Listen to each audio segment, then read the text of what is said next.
tempo no processo constitui requisito mínimo indispensável para induzir o status moral de uma pessoa.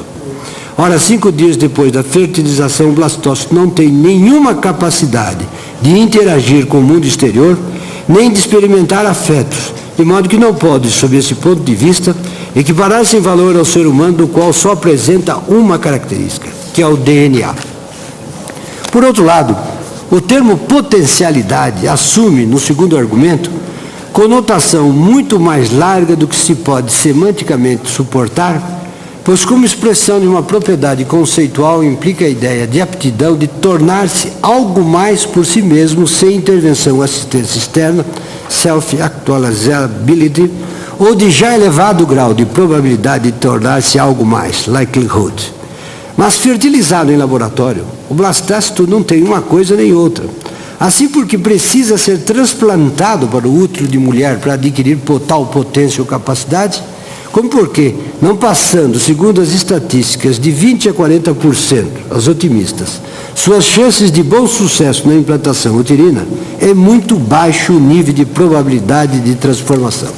De mais a mais, e esta é uma extensiva objeção de Kropotkine, igual potencialidade poderia ser reconhecido com todas as consequências éticas e jurídicas ao esperma e ao óvulo humano. Diz ele,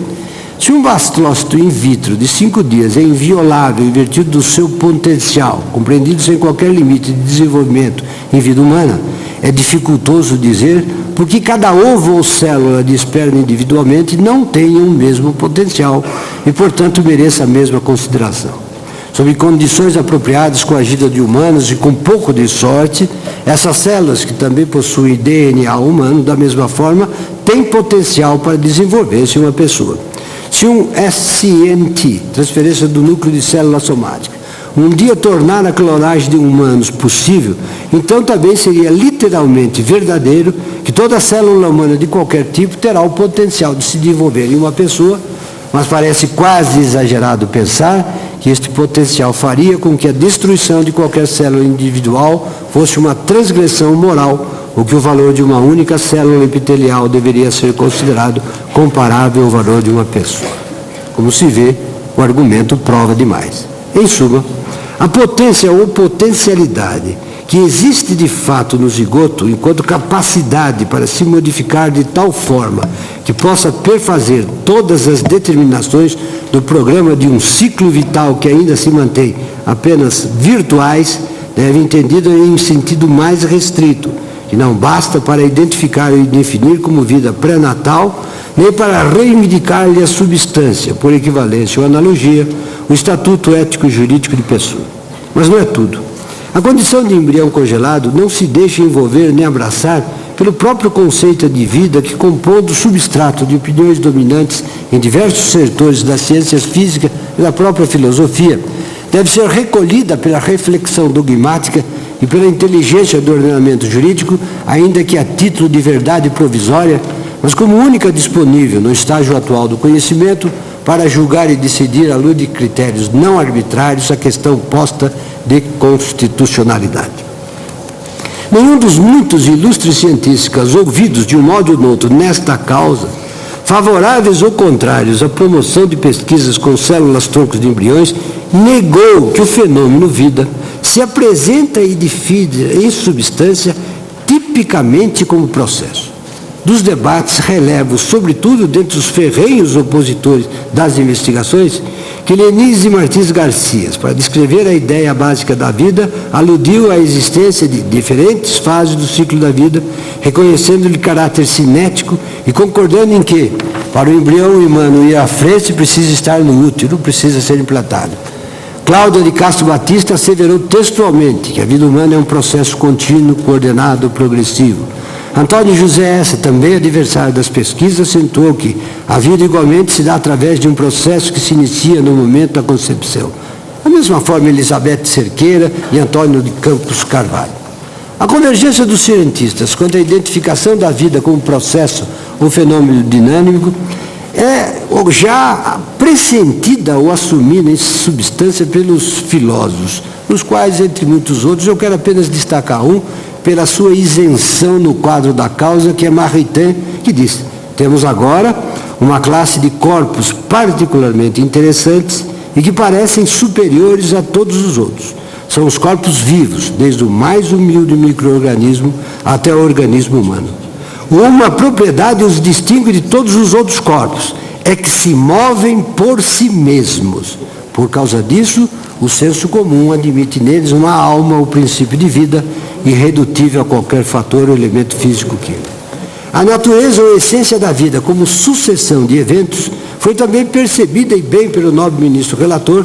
que nos regalou com expressiva descrição dos diferentes momentos e etapas da vida que se aninham, no dizer de Sua Excelência, no âmbito de um processo.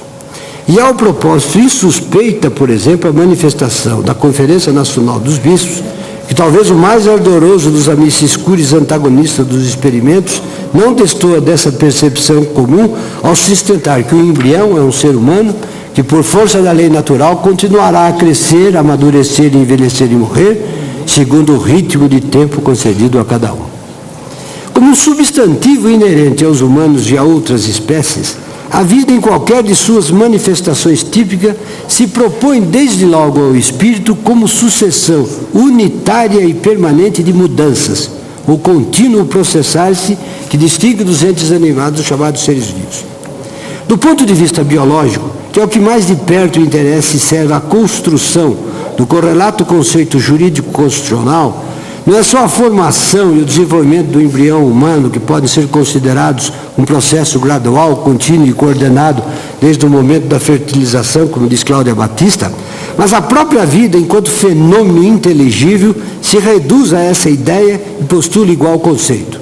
Como acentua outra opinião não menos isenta, de um ferrenho opositor, provida de um jurista italiano, diz che è oggi ampiamente riconosciuto che sotto il profilo biologico l'unico salto qualitativo riferibile alla trasmissione della vita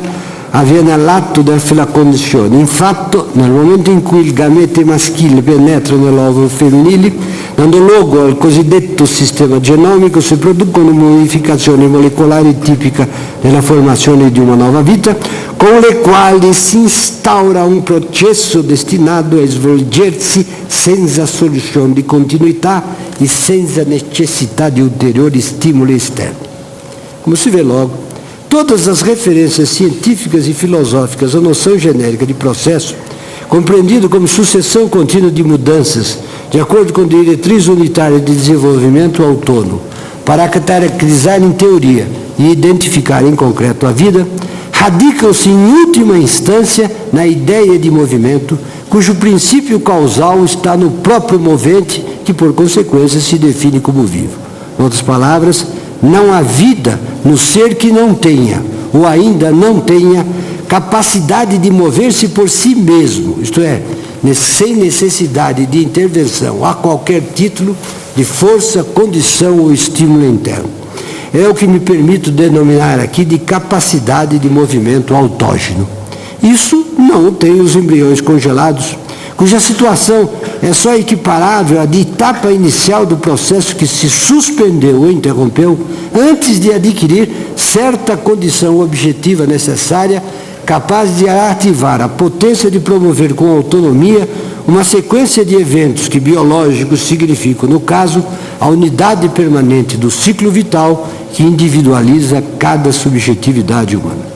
Mas não é esse algo simples, mas esclarecedor critério descritivo da qualidade do movimento autógeno adotado pela biologia e pela filosofia para caracterizar os seres vivos, ou para, na sua falta, excluir de modo absoluto a existência de vida que leva a negá-las aos embriões congelados. Em situações empíricas de emergência, nas quais a necessidade de resposta não deixa tempo racionalizações, compreendido aqui o vocábulo no significado próprio de mecanismo psicológico de defesa, que cria um conjunto de explicações alternativas e logicamente sustentáveis, mas todas falsas, para justificar a atitude angustiante cujas verdadeiras motivações não conhece ou inconscientemente não aceita,